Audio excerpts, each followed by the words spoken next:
Okay, and then you hit like this, okay? Yeah! Shot, third shot, Ashley, keep coming. Behind this. All right, your turn. Here we go. Thank you. So I'm a pediatric neurologist and I specialize in developmental disabilities, and so I see a lot of kids with special needs. The recreational activities are lacking. So I started just thinking about whether there would be other opportunities for them. And Richard is a tennis player, so we started talking about tennis as an option, and we thought, let's try to do something for these kids. And so we thought about a tennis program. And it actually makes a lot of sense. Tennis requires back and forth. And there's sort of almost like a conversation that happens with the ball.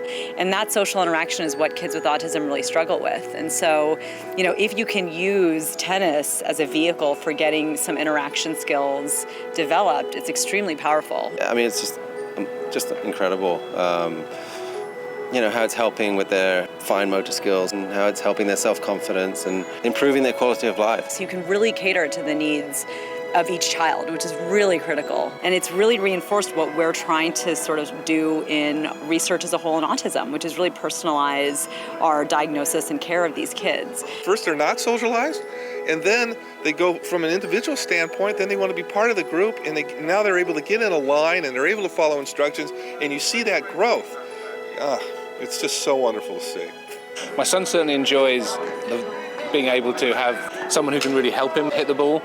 I think he enjoys the companionship of having kids like himself that he can play with where no one's going to judge him. Currently have 32 programs in about 13 states. We have 500 children weekly in our programs. And what's amazing about that is that the 500 children represent a very wide range in autism, from 4-year-olds who have very little language to 18-year-olds who are very high functioning and can play a full tennis match.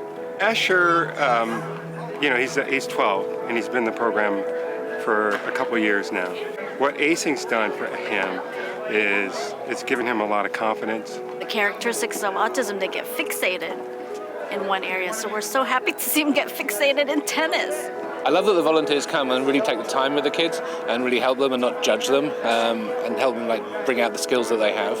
ACEing Autism gives a lot back to us because we see, as Richard said, the smiles on the faces and the gains that these children make, so it gives back as much as is put in, if not more.